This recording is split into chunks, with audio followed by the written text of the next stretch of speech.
إن الحمد لله نحمده ونستعينه ونستغفره ونعوذ بالله من شرور أنفسنا ومن سيئات أعمالنا من يهده الله فلا مضل له ومن يضلل فلا هادي له وأشهد أن لا إله إلا الله وحده لا شريك له وأشهد أن محمدًا عبده ورسوله أما بعد فإن أصدق الحديث كتاب الله وخير الهدي هدي محمد صلى الله عليه وسلم وشر الأمور محدثاتها وكل محدثة بدعة وكل بدعة ضلالة وكل ضلالة في النار أما بعد فأعوذ بالله من الشيطان الرجيم يا أيها الذين آمنوا اتقوا الله حق تقاته ولا تموتن إلا وأنتم مسلمون يا أيها الناس اتقوا ربكم الذي خلقكم من نفس واحدة وخلق منها زوجها وبث منهما رجالا كثيرا ونساء واتقوا الله الذي تساءلون به والأرحام إن الله كان عليكم رقيبا يا أيها الذين آمنوا اتقوا الله وقولوا قولا سديدا يصلح لكم أعمالكم ويغفر لكم ذنوبكم ومن يطع الله ورسوله فقد فاز فوزا عظيما أما بعد فأعوذ بالله من الشيطان الرجيم ولو أن أهل القرى آمنوا واتقوا لفتحنا عليهم بركات من السماء والأرض ولكن كذبوا فأخذناهم بما كانوا يكسبون۔ ہر قسم کی حمد و ثنا، تسبیح و تحمید، بڑائی، کبریائی اس اللہ احکم الحاکمین کے لیے جس ذات باری تعالیٰ نے مجھ کو اور آپ کو زندگی کی اس نعمت سے نوازا اور دنیا میں بہترین خوبصورت زندگی گزارنے کے لیے اللہ تبارک و تعالیٰ نے ہر طرح کی نعمتیں مجھ کو اور آپ کو عطا فرمائیں۔ ان گنت لا تعداد درود و سلام ہوں نبی اکرم صلی اللہ علیہ وسلم کی ذات اقدس پہ کہ جنہوں نے انسان کو اس دنیا میں مصائب سے نکلنے کا، پریشانیوں سے نجات پانے کا، دکھوں تکلیفوں بیماریوں سے بچ کر بہترین خوبصورت زندگی گزارنے کا طریقہ بتلایا۔ کروڑوں رحمتیں ہوں صحابہ کرام پر، تابعین عظام پر، محدثین کرام پر، جنہوں نے انسانیت کے سامنے بہترین زندگی کی اعلیٰ مثالیں چھوڑی۔ پیارے ایمان والے بھائیوں، قرآن مجید کی ایک آیت کریمہ میں نے آپ کے سامنے تلاوت کی ہے۔ اس عظیم آیت کریمہ میں اللہ تبارک و تعالیٰ نے مجھ کو اور آپ کو دنیا کی زندگی گزارنے کے لیے بہترین رہنمائی عطا کی ہے۔ قرآن مجید کی یقیناً ساری آیات ہی ایسی ہیں کہ انسان اگر ایک آیت کو سمجھ لے، اس کے مطابق اپنی زندگی کو ڈھال لے تو انسان کی زندگی کے دکھ اور پریشانیاں ختم ہو جاتی ہیں۔ لیکن یہ آیت کریمہ ایسی عظیم آیت کریمہ ہے کہ یوں محسوس ہوتا ہے کہ گویا اللہ تبارک و تعالیٰ نے جو ہمارے موجودہ حالات ہیں اس کو سامنے رکھ کر اللہ تبارک و تعالیٰ نے اس آیت کریمہ کو نازل کیا ہے۔ آج کل ہر بھائی مالی پریشانی کا شکار ہے، بیماریوں کا گلہ اور شکوہ ہے، جب بھی مسجد میں آئیں تو بھائی یہی مطالبہ کرتے ہیں بیماریوں سے شفا کی دعا کیجیے۔ کاروباری پریشانی بہت زیادہ ہے، بندشیں ہیں، رکاوٹیں ہیں، کاروبار جو ہے وہ نیچے آ گرے ہیں، کوئی سمجھ نہیں آ رہا کیا کیا جائے کہ ان کاروباری پریشانیوں سے، ان مصائب اور مالی مشکلات سے نکل کر انسان جو ہے وہ آسانی والی بہترین زندگی گزار سکے۔ اور خاندانوں میں، گھروں میں ایسی ناچاکیاں، پریشانیاں، لڑائی اور جھگڑے ہیں کہ جس کی وجہ سے اکثر گھر جو ہیں وہ پریشانیوں سے دوچار ہیں اور ان سے نکلنے کا رستہ سمجھ میں نہیں آ رہا۔ اس ایک آیت کریمہ میں اللہ تبارک و تعالیٰ نے انسان کی زندگی کے جتنے بھی دکھ، غم، پریشانیاں، مصیبتیں، مالی تنگ دستی ہو یا کسی بھی قسم کی پریشانی ہو، اس کا اللہ تبارک و تعالیٰ نے بہترین اور خوبصورت علاج ذکر کیا ہے۔ اللہ تبارک و تعالیٰ فرماتے ہیں وَلَوْ أَنَّ أَهْلَ الْقُرَىٰ آمَنُوا وَاتَّقَوْا، اگر شہروں اور دیہاتوں میں رہنے والے لوگ ایمان لے آتے، انہیں اللہ تبارک و تعالیٰ کے رب ہونے پہ یقین ہو جاتا، وہ یہ بات سمجھ بیٹھتے کہ نفع اور نقصان یہ اپنی عقل کی بنیاد پر نہیں ہے، نہ تعلیم وہ ذریعہ ہے جس کی وجہ سے نفع اور نقصان کا فیصلہ کیا جا سکتا ہے، اور نہ ہی کاروباری سمجھ ایسی چیز ہے کہ جس کی وجہ سے انسان دنیا میں بہت آگے جا سکتا ہے، بلکہ نفع اور نقصان، غمی اور خوشی کو عطا کرنا، بیماری دینا اور شفا دے دینا، رزق کو تنگ کرنا اور رزق کو فراخ اور وسیع کر دینا، یہ سارے کا سارا اس اللہ احکم الحاکمین کے اختیار میں ہے کہ جس مال کے کائنات کے قبضہ قدرت میں اس کائنات کا ذرہ ذرہ ہے۔ وَلَوْ أَنَّ أَهْلَ الْقُرَىٰ آمَنُوا، اگر شہروں اور دیہاتوں میں رہنے والے لوگ ایمان لے آتے، اللہ تبارک و تعالیٰ کی ذات کو جیسے سمجھنے کا حق تھا ویسے سمجھ لیتے، وَاتَّقَوْا، اور تقوی اختیار کر لیتے، گناہوں کی زندگی چھوڑ کے جیسے اللہ تبارک و تعالیٰ نے مطالبہ کیا ہے ویسی زندگی گزارنی شروع کر دیتے، گناہ ترک کر کے نیکی کے کام شروع کر دیتے، لَفَتَحْنَا عَلَيْهِمْ بَرَكَاتٍ مِّنَ السَّمَاءِ وَالْأَرْضِ، تو ضرور ہم آسمانوں اور زمین سے برکتوں کے دروازے کھول دیتے۔ انسان کے غم اور دکھ و تکلیفوں اور پریشانیوں کو دور کرنے کے لیے صرف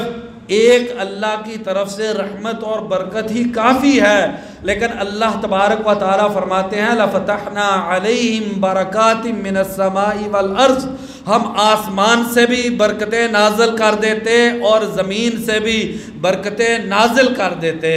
وَلَكِنْ كَذَّبُوا، لیکن لوگوں کو اللہ کی بات کا یقین نہ رہا، لوگوں نے اللہ تبارک و تعالیٰ کے احکامات کو چھوڑ دیا۔ انسان یہ سمجھ بیٹھا کہ میں بڑی ڈگری حاصل کر کے دنیا کی زندگی سکھ والی زندگی بنا سکتا ہوں، کسی نے یہ سمجھ لیا کہ میں اچھا کاروبار کر کے، اور مجھے کاروبار کی بڑی سمجھ ہے، میں اپنی زندگی کے دکھوں کا مداوع کر سکتا ہوں۔ نہیں، وَلَكِنْ كَذَّبُوا، لوگوں نے اللہ تبارک و تعالیٰ کے احکامات کو ٹھکرا دیا، فَأَخَذْنَاهُمْ بِمَا كَانُوا يَكْسِبُونَ، تو جو انہوں نے گناہ کیے، اللہ کی نافرمانیاں کیں، اللہ کے احکامات ٹھکرا دیے، اپنی مرضی اور خواہش کو مقدم کر دیا، اولاد اور بیوی کے مطالبات کو ترجیح دیتے ہوئے اس اللہ احکم الحاکمین کے فرامین کو فراموش کر دیا، اس کی وجہ سے ہم نے کیا کیا، ان کی دنیا کی زندگی ان کے لیے مصیبت بنا دی، پریشانیوں کے دروازے ان پہ کھل گئے اور ایسے مصائب میں جکڑ دیے گئے کہ جو ہے وہ رستہ انہیں پھر سجائی نہیں دیتا ہے۔ امام راضی رحمہ اللہ اس آیت کریمہ کی تفسیر میں فرماتے ہیں کہ اگر لوگ ایمان لے آئے اور تقوی اختیار کر لیں، جو اللہ تبارک و تعالیٰ نے نیکی کا حکم دیا ہے وہ نیکی کرنی شروع کر دیں، اور جس گناہ سے اللہ تبارک و تعالیٰ نے روکا ہے اس گناہ کو چھوڑ دیں، تو آسمان اور زمین سے برکتیں نازل ہوں۔ کہتے ہیں کہ آسمان سے بارشیں آئیں اور زمین اس سے کھیتی پیدا ہو، اس سے اتنے پھل پیدا ہو کہ انسان جو ہے ان پھلوں کو سمیٹ نہ سکے۔ وَكَثْرَةُ الْمَوَاشِي وَالْأَنْعَامِ، اور اللہ تبارک و تعالیٰ اس زمین سے ایسے جانور چھپائے انسان کے لیے پیدا کر دے کہ انسان کی زندگی کے لیے وہ بہترین سرمایہ بن جائیں۔ وَالْأَمْنُ وَالسَّلَامَةُ، اور اللہ تبارک و تعالیٰ انہیں امن و سلامتی کی زندگی عطا کر دیں، انسان خوفوں سے نکل جائے، وہ بیماری کا خوف ہو، وہ دشمن کا خوف ہو، وہ کاروبار کی بندش کا خوف ہو، سارے خوف جو ہے وہ اللہ تبارک و تعالیٰ انسان کے ختم کر دیتے ہیں۔ قرآن مجید میں اللہ تبارک و تعالیٰ فرماتے ہیں وَمَن يَتَّقِ اللَّهَ يَجْعَل لَّهُ مَخْرَجًا، جو انسان تقوی اختیار کر لیتا ہے۔ بھائیو ذرا سوچیں، ہم دنیا کے اندر کسی کو راضی کرنے کے لیے محنت کرتے ہیں، مزدوری کرتے ہیں، تو جس کا کام کرتے ہیں وہ ہمیں اتنی روزی دیتا ہے، اتنا ہمیں مال عطا کرتا ہے کہ جیسے انسان دنیا کی زندگی گزار سکتا ہے۔ دیکھیے مسجد بنتی ہے، گھر بنایا جاتا ہے، جو مزدور گھر میں کام کرتے ہیں تو کیا ہم انہیں مزدوری نہیں دیتے ہیں؟ ہم یقیناً انہیں مزدوری دیتے ہیں۔ تو بھائیو یہ کیسے ممکن ہے کہ انسان اللہ کے دامن کو تھام لے جس کے پاس سارے خزانے ہیں، اور انسان اللہ تبارک و تعالیٰ کے احکامات کو ماننا شروع کر دے، اور پھر اللہ تبارک و تعالیٰ اس انسان کو بھوکا رکھ دیں، پھر اللہ تبارک و تعالیٰ اس انسان کے لیے مالی پریشانیاں پیدا کر دیں؟ یہ اللہ تبارک و تعالیٰ کی سنت نہیں ہے۔ وَمَن يَتَّقِ اللَّهَ يَجْعَل لَّهُ مَخْرَجًا، اللہ تعالیٰ فرماتے ہیں جس انسان نے بھی تقوی کو اختیار کیا، يَجْعَل لَّهُ مَخْرَجًا، ہر دکھ کا مداوع ہوگا، ہر بیماری سے شفا ملے گی، ہر پریشانی جو ہے اس سے نجات مل جائے گی، ہر بندش جو ہے وہ کھل جائے گی، کاروبار کی جو گھٹن ہے وہ فراخی اور وسعت میں تبدیل ہو جائے گی۔ یجعل لہ مخرجا، ہر دکھ اور پریشانی اور مصیبت سے اللہ اس کے لیے رستہ پیدا کر دیتے ہیں۔ وَيَرْزُقُهُ مِنْ حَيْثُ لَا يَحْتَسِبُ، اور اللہ تبارک و تعالیٰ اسے وہاں سے رزق عطا کرتے ہیں جہاں سے اس کے وہم و گمان میں بھی نہیں ہوتا ہے۔ یہ بھائیو جو رزق کی تنگی ہم دیکھ رہے ہیں، جو محسوس ہم کر رہے ہیں، اس کی وجہ یہ ہے کہ ہم پوری قوم کی حیثیت سے، ہم پورا معاشرے کی حیثیت سے اللہ تبارک و تعالیٰ کی نافرمانی پر اتر آئے ہیں۔ ہم نے اللہ تبارک و تعالیٰ کو چیلنج کر لیا ہے۔ بھائیو آئیے اللہ کی طرف ہم پلٹیں، اللہ ہمارے لیے ہر مشکل میں سے رستہ پیدا کریں گے۔ وَيَرْزُقُهُ مِنْ حَيْثُ لَا يَحْتَسِبُ، اور اللہ روزی وہاں سے رزق عطا کریں گے یہاں سے انسان کے وہم و گمان میں بھی نہیں ہے۔ وَمَن يَتَوَكَّلْ عَلَى اللَّهِ فَهُوَ حَسْبُهُ، اللہ تعالیٰ فرماتے ہیں جو مجھ پہ توکل کر لیتا ہے میں اس کے لیے کافی ہو جاتا ہوں، اسے پھر کسی دوسرے سہارے کی ضرورت نہیں رہتی ہے۔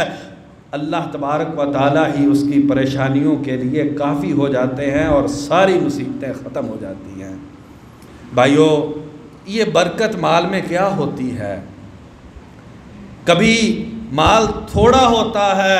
لیکن انسان کے لیے وہ مال کفایت کر جاتا ہے، یہ بھی برکت ہے۔ اور مال جو ہے کبھی بہت زیادہ ہوتا ہے اور اللہ تبارک و تعالیٰ اس کو بھی خیر کا باعث بنا دیتے ہیں۔ یہ دونوں مفہوم برکت کے ہیں کہ تھوڑا ہو اور انسان کے لیے کافی اور شافی ہو جائے، یا اللہ تبارک و تعالیٰ بہت زیادہ وسیع روزی دے دے۔ امام نووی رحمہ اللہ فرماتے ہیں کہ مال کی برکت کیا ہے؟ فرماتے ہیں کہ اس مال کو کھانے والا انسان جو ہے اسے اللہ تبارک و تعالیٰ کی عبادت کی توفیق مل جاتی ہے۔ جس روزی کو کھانے کی وجہ سے، وہ روزی تھوڑی ہو یا زیادہ ہو، انسان کو اللہ کی عبادت کی توفیق مل جائے تو انسان کو سمجھنا چاہیے کہ یہ جو روزی ہے یہ برکت والی روزی ہے۔ اور اگر انسان کے پاس پیسہ ہو لیکن اسے اللہ کی عبادت کی توفیق نہ ملے، نماز کی توفیق نہیں ہے، قرآن مجید پڑھنے کی توفیق نہیں ہے، اور اللہ تبارک و تعالیٰ کی عبادت کی توفیق نہیں مل رہی ہے، تو انسان کو سوچنا چاہیے یہ جو میری روزی ہے کہیں یہ برکت سے خالی روزی تو نہیں ہے۔ نبی اکرم صلی اللہ علیہ وسلم کے عظیم صحابی حکیم بن حزام رضی اللہ عنہ ایک مرتبہ نبی اکرم صلی اللہ علیہ وسلم کے پاس تشریف لاتے ہیں، بخاری اور مسلم کی حدیث ہے، آ کے کہتے ہیں اللہ کے نبی مجھے کچھ مال دے دیجئے۔ نبی اکرم صلی اللہ علیہ وسلم نے انہیں مال دے دیا۔ انسان ہونے کے ناطے انہوں نے پھر سوال کیا کہ اللہ کے نبی کچھ اور دے دیجئے۔ آپ صلی اللہ علیہ وسلم نے کچھ اور دے دیا۔ پھر انہوں نے تیسری مرتبہ پھر سوال کیا کہ اللہ کے نبی مجھے کچھ اور مال دے دیجئے۔ نبی اکرم صلی اللہ علیہ وسلم نے اور مال دے دیا، اور اس کے بعد فرمایا ان ھذا المال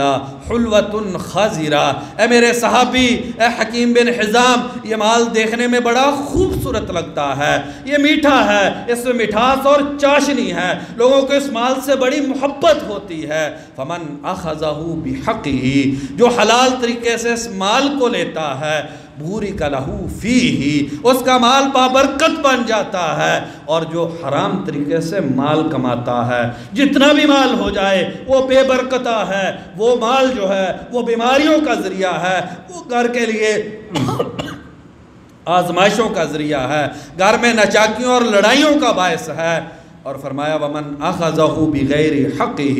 جس نے حرام طریقے سے اس مال کو کمایا، لم یبارک لہ فیہ، اس کے مال میں برکت نہیں ہوتی۔ یہ نبی اکرم صلی اللہ علیہ وسلم نے اپنی زبان رسالت سے فرمایا ہے۔ یہ ایسے ہی حق اور سچ بات ہے، جیسے آپ میرے سامنے بیٹھے ہیں اور یہ حقیقت ہے، تو اسی طریقے سے یہ بات بھی حق اور سچ ہے۔ جس نے حلال طریقے سے مال کو کمایا وہ مال بابرکت ہوتا ہے، اور جو حرام طریقے سے مال کو کماتا ہے اور سمجھتا ہے کہ میری دنیا کی زندگی آرام اور سکون والی زندگی ہوگی، اس میں بیماریاں اور پریشانیاں نہیں ہوں گی، یہ خام خیالی ہے، ایسے مال میں برکت نہیں ہوتی۔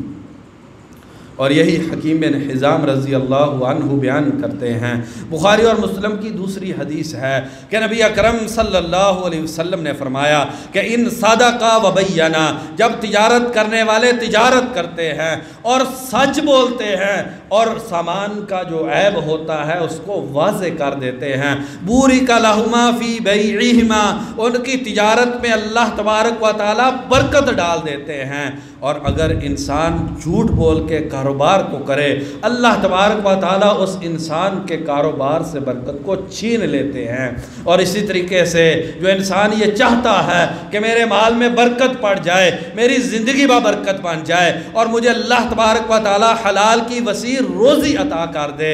اسے چاہیے کہ صلہ رحمی کرے، اپنے رشتہ داروں کے حق ادا کرے، الفتیں بانٹے، محبتیں تقسیم کرے، گھروں سے نفرتوں کو ختم کرے، آپس میں بھائی چارے کو قائم کیا جائے، خاندان کے جو افراد ہیں ان کے حق اس کو ادا کیا جائے۔ اللہ تبارک و تعالیٰ بہت زیادہ برکت عطا کرتے ہیں۔ نبی اکرم صلی اللہ علیہ وسلم نے فرمایا، انس رضی اللہ عنہ بیان کرتے ہیں، بخاری اور مسلم کی حدیث ہے، من حب ان یبسط لہ فی رزقہ، جو یہ چاہتا ہے کہ میرے رزق میں فراخی کر دی جائے، وَيُنْسَأَ لَهُ فِي أَثَرِهِ، اور مجھے برکت والی لمبی زندگی عطا کر دی جائے، فَلْيَصِلْ رَحِمَهُ، بخاری اور مسلم کی حدیث ہے، اس انسان کو صلہ رحمی کرنی چاہیے، اپنے جو خاندان کے لوگ ہیں، عزیز و اقارب ہیں، ان کے جو حق ہیں اس کو ادا کرنے چاہیے۔ جو ان کے حق ادا کرے گا اس کی روزی میں وسعت عطا کر دی جائے گی، اور اس کی زندگی میں برکت پیدا کر دی جائے گی۔ ابن حجر رحمہ اللہ فتح الباری میں اس حدیث کی شرح میں فرماتے ہیں کہ کیا مطلب ہے کہ اس کی زندگی میں اور اس کی روزی میں برکت آ جائے گی۔ ابن حجر رحمہ اللہ فرماتے ہیں کہ اس کی زندگی کے اکثر اوقات جو ہے وہ اللہ تبارک و تعالیٰ کی عبادت میں صرف ہونا شروع ہو جائیں گے۔ جو صلہ رحمی کرے گا، جو عزیز و اقارب کے حق ادا کرے گا، ایک اس کا رزق جو ہے وہ وسیع کر دیا جاتا ہے، اور دوسرا زندگی لمبی اور برکت والی دی جاتی ہے کہ زندگی کا اکثر وقت جو ہے وہ اللہ تبارک و تعالیٰ کی عبادت میں گزرتا ہے۔ امام احمد رحمہ اللہ نے حضرت عائشہ رضی اللہ عنہا سے بڑا ہی ایک خوبصورت قول جو ہے وہ مسند احمد میں نقل کیا ہے۔ شیخ البانی رحمہ اللہ نے اس کو صحیح کہا ہے، وہ دل میں نقش کرنے والا قول ہے۔ فرماتی ہے ان حسن الخلقی، اچھا اخلاق جو ہے، وحسن الجواری، پڑوسی کے حق کو اچھے طریقے سے ادا کرنا، اور وصلۃ الرحیمی، اور صلہ رحمی کرنا، تو کیا ہوتا ہے؟ تعمر الدار، اس سے گھر آباد ہوتے ہیں، وتزید فی العمر، اور عمر جو ہے وہ لمبی ہو جاتی ہے۔ جو یہ چاہتا ہے میرا گھر آباد ہو، میرے گھر سے پریشانیاں نکل جائیں، میری عمر لمبی ہو، بابرکت زندگی مل جائے، اس کو یہ 3 کام کرنے چاہیے۔ اسے حسن خلق کا مظاہرہ کرنا چاہیے، اسے پڑوسیوں کے حق ادا کرنے چاہیے، اور اس کو صلہ رحمی کرنی چاہیے۔ اللہ تبارک و تعالی انسان پہ بہت زیادہ اس کی وجہ سے رحمتیں اور برکتیں نازل کر دیتے ہیں۔ اور اسی طریقے سے اللہ تبارک و تعالیٰ کے راستے میں خرچ کرنا، صدقہ کرنا، یہ بھی انسان کو پریشانیوں سے، مصیبتوں سے، مالی تنگ دستیوں سے یہ نکالنے کا باعث ہے۔ نبی اکرم صلی اللہ علیہ وسلم کے صحابی سیدنا ابو ہریرہ رضی اللہ عنہ بیان کرتے ہیں کہ نبی اکرم صلی اللہ علیہ وسلم نے فرمایا، مسلم شریف کی حدیث ہے، ما نقصت صدقۃ من مال، صدقہ کرنے سے مال میں کوئی کمی واقع نہیں ہوتی ہے۔ بخاری اور مسلم کی حدیث ہے، سیدنا ابو ہریرہ رضی اللہ عنہ بیان کرتے ہیں کہ نبی اکرم صلی اللہ علیہ وسلم نے فرمایا کہ جب انسان صبح کرتے ہیں، جب صبح کا وقت ہوتا ہے،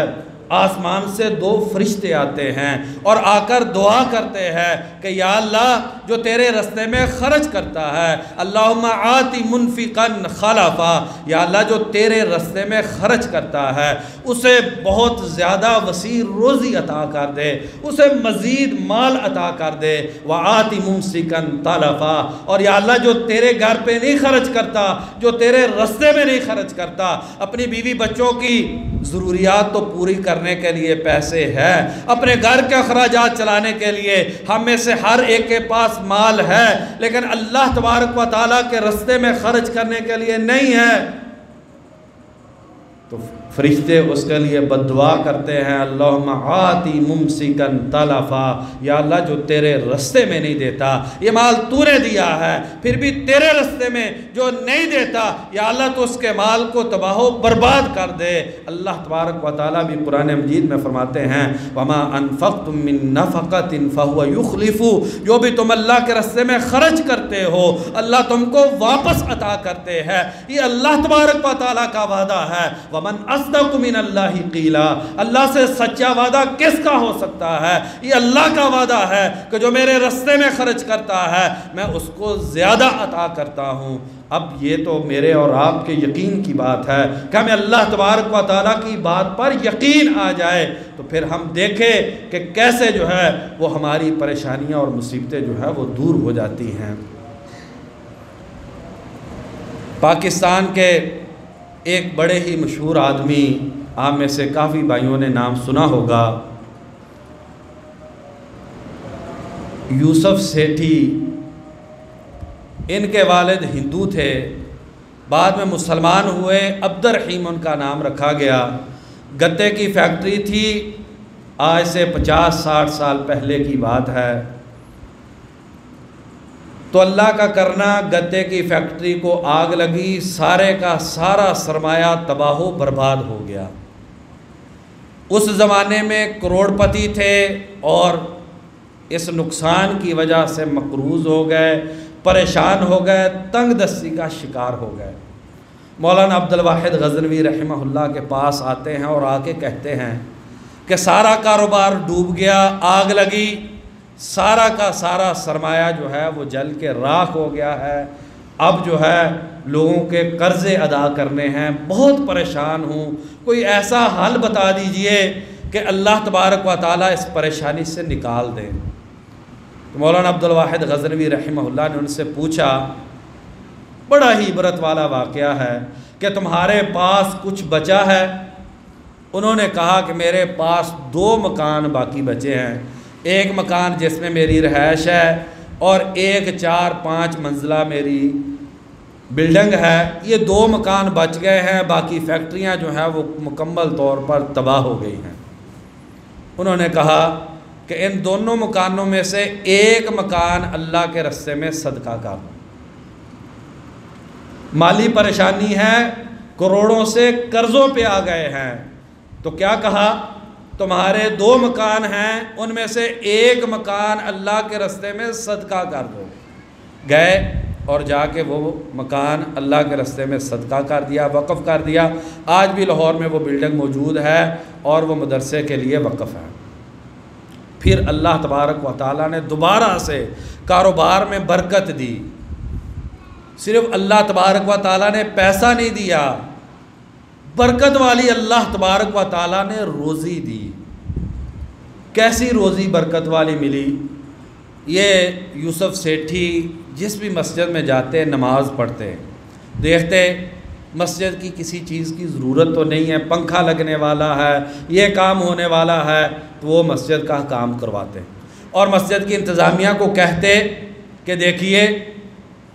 اس مسجد کے اندر آپ حفظ کی کلاس کا انتظام کریں، یہ اللہ کا گھر ہے، اس کو آباد کریں، یہاں پر اللہ کا قرآن دن رات پڑھا جائے، آپ ایک قاری کو رکھ لیں، کچھ بچے رکھ لیں اور یہاں پر حفظ کی کلاس چلائیں۔ اور جیسے آج کل ہم کہتے ہیں، لوگ کہتے ہیں ہمارے پاس وسائل نہیں ہیں، کہتے ہیں کلاس تم شروع کر دو،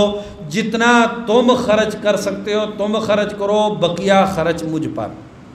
وہ انتظامیہ کہتے ہیں 5,000 دے سکتے ہیں، 10,000 دے سکتے ہیں، بقیہ سارا خرچہ جو ہے وہ حفظ کی کلاس کا وہ خود اٹھا لیتے ہیں۔ اس طریقے سے وہ پاکستان کے اندر 1100 حفظ کے مدرسے چلاتے تھے۔ صرف اتنی ہی بات نہیں، اللہ نے صرف روزی میں اتنی برکت نہیں دی، ایک مرتبہ حج کرنے کے لیے سعودیہ تشریف لے گئے تو دیکھا بیت اللہ میں لوگ ہاتھوں میں قرآن پکڑ کے تراویح کی نماز پڑھ رہے ہیں اور قرآن مجید سے دیکھ کر تراویح کی نماز کی جماعت ہو رہی ہے۔ بڑے پریشان ہوتے ہیں کہ یہ اللہ کی مقدس سرزمین مکہ اور مدینہ، یہاں پر اتنی حفاظ کی کمی کہ اتنے لوگ بھی حافظ نہیں ہیں کہ جو یہاں پر قرآن زبانی سنا سکیں۔ تو پھر وہاں سعودیہ کے ایک بہت بڑے عالم دین محمد صالح قزاز، ان سے ملتے ہیں اور کہتے ہیں میں آیا اس نیت سے تھا کہ یہاں سے میں کچھ علماء کو پاکستان لے کر جاؤں، وہ پاکستان کے بچوں کو جا کر قرآن مجید زبانی یاد کروائیں، قرآن مجید کی تعلیم دیں، لیکن میں تو یہاں پر حالات الٹ دیکھ رہا ہوں۔ اب مجھے لگتا ہے کہ میں پاکستان سے علماء کو لے کر آؤں اور یہاں پر جو ہے وہ حفظ کی کلاسیں شروع کروں۔ الغرض بات لمبی نہ ہو جائے، انہوں نے ان سعودیہ کے عالم دین سے بات کی اور انہوں نے سعودیہ کے اندر حفظ کی کلاسیں شروع کروا دیں اور جو حفظ کروانے والے اساتذہ اور علماء تھے ان کی تنخواہیں اپنے ذمے لے لیں۔ اور پھر ایک وقت ایسا آیا کہ مدینہ المنورہ میں صرف 135 حفظ کی کلاسیں تھیں جس کو یوسف سیٹھی جو ہے وہ خرچہ دیا کرتے تھے۔ اور ایک رپورٹ میں نے ان کے بارے میں پڑھی کہ ایک وقت ایسا آیا کہ یوسف سیٹھی کی قائم کردہ حفظ کی کلاسوں میں صرف سعودیہ کے اندر 1 لاکھ طالب علم قرآن مجید حفظ کیا کرتا تھا۔ اب ہم نے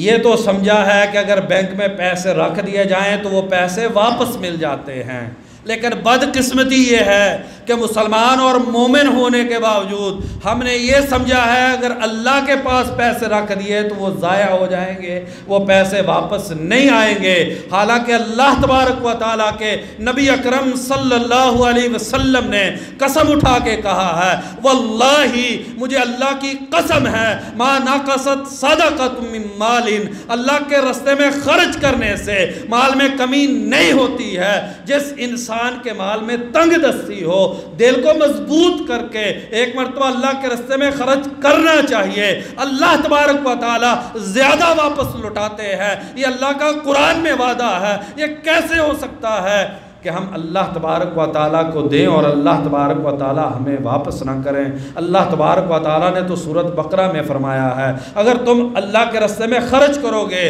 تو اس کی مثال ایسے ہی ہے، ایک گندم کا دانہ زمین میں ڈالو گے،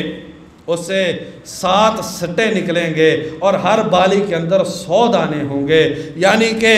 ایک اللہ کے راستے میں تم دو گے، 700 اللہ تبارک و تعالیٰ تم کو عطا کریں گے۔ اور پھر اللہ تبارک و تعالیٰ نے فرمایا کہ اللہ تبارک و تعالیٰ اس سے بھی بڑھ کر عطا کریں گے۔ امام ترمذی رحمہ اللہ نے سنن ترمذی کے اندر امام ابن جریج رحمہ اللہ کے بارے میں لکھا ہے، بھائیو یہ کہانی نہیں ہے، یہ حقائق ہیں، بس ہمارا یقین اٹھ گیا ہے۔ اسی وجہ سے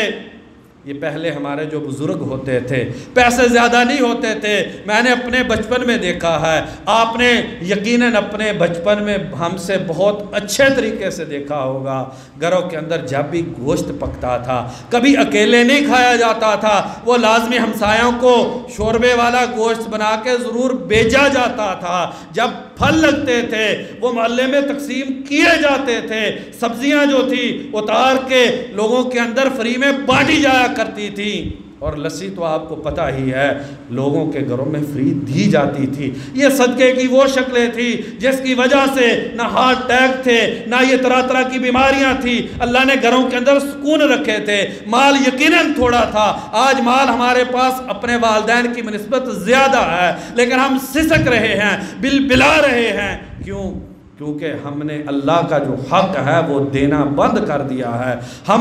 ہم صرف نظر آتے ہیں تو اپنے بیوی اور بچے نظر آتے ہیں، اگر ہم کو کچھ نظر آتا ہے تو صرف اپنا گھر نظر آتا ہے، نہ اللہ کا گھر نظر آتا ہے، نہ غریب کے بچے نظر آتے ہیں، نہ محلے میں بیوہ نظر آتی ہے۔ ہمیں جو ہے اس قدر ہم ہوس زدہ ہو گئے ہیں، ہمیں اتنا زیادہ مال کا لالچ ہو گیا ہے کہ اس نے ہم کو تباہ و برباد کر دیا ہے۔ نبی اکرم صلی اللہ علیہ وسلم نے فرمایا کہ من اخذ مالا بسخاوت نفسہ، جس انسان نے دل کی سخاوت سے پیسے کو لیا، کیا مطلب ہے کہ اگر میرے پاس پیسہ آئے گا میں ہر ضرورت مند کی ضرورت پوری کروں گا، میں پیسے پہ سامان کے نہیں بیٹھوں گا، اللہ مجھ کو دیں گے، میں محلے میں تقسیم کروں گا، اللہ کا گھر تعمیر کرنے میں خرچ کروں گا، بیوہ کا میں سہارا بنوں گا، یتیم کی میں پرورش کروں گا، بیمار کے لیے میں خرچہ کروں گا،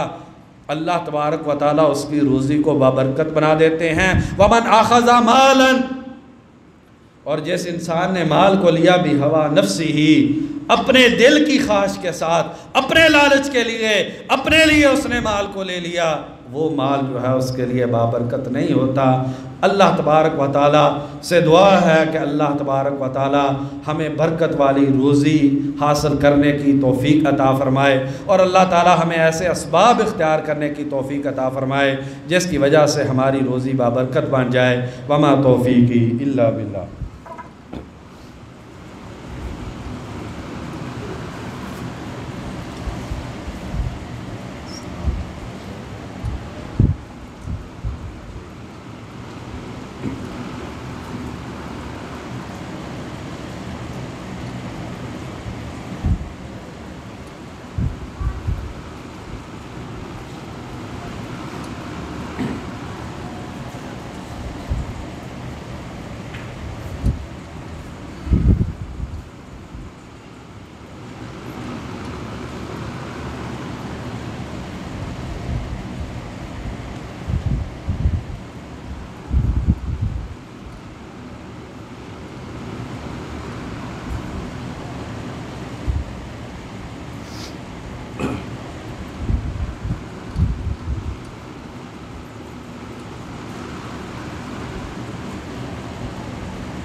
ان الحمد للہ نحمده ونستعینه ونستغفره والصلاة والسلام علی رسول اللہ اما بعد۔ پیارے بھائیو، ہمارے پیارے نبی اکرم صلی اللہ علیہ وسلم نے مالی تنگ دستی سے نکلنے کے لیے ایک بڑا ہی پیارا وظیفہ اور پیاری دعا بتلائی ہے۔ ترمذی شریف کی حدیث ہے،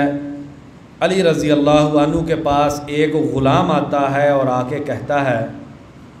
میں غلام ہوں اور اپنے آقا سے اپنی آزادی خریدنا چاہتا ہوں، میرے پاس پیسے نہیں ہیں، میں نے اپنے آقا سے بات کی ہے، اس نے کہا کہ تم اتنے پیسے مجھ کو عطا دے دو تو میں تمہیں آزاد کر دوں گا، تو آپ میرے ساتھ کوئی تعاون کیجئے، کچھ مجھ کو پیسے دے دیجئے کہ جس کی وجہ سے میں اپنے آقا کو دے کر آزاد ہو جاؤں۔ علی رضی اللہ عنہ نے فرمایا کہ اگر تجھ پہ قرضہ وہ تو نے اپنے آقا کا دینا ہے، کسی کا بھی دینا ہے، اگر تجھ پہ جو قرضہ ہے پہاڑ کے برابر بھی وہ قرضہ ہو تو تم وہ دعا پڑھنا جو دعا مجھے نبی اکرم صلی اللہ علیہ وسلم نے سکھلائی ہے، اللہ تبارک و تعالیٰ تمہارے پہاڑ جیسے قرضے کو بھی ادا کر دیں گے۔ وہ دعا کیا ہے؟ چھوٹی سی دعا ہے، ہمیں خود بھی یاد کرنی چاہیے، بچوں کو بھی یاد کروانی چاہیے، بکثرت پڑھنی چاہیے، اور خاص طور پہ آج کل کے جو حالات ہیں اس میں اس دعا کو بکثرت پڑھنا چاہیے۔ اللہم اکفینی بحلالک عن حرامک، یا اللہ تو مجھے حلال اتنا دے کہ مجھے حرام کی ضرورت نہ پڑے۔ کتنے خوبصورت جملے ہیں،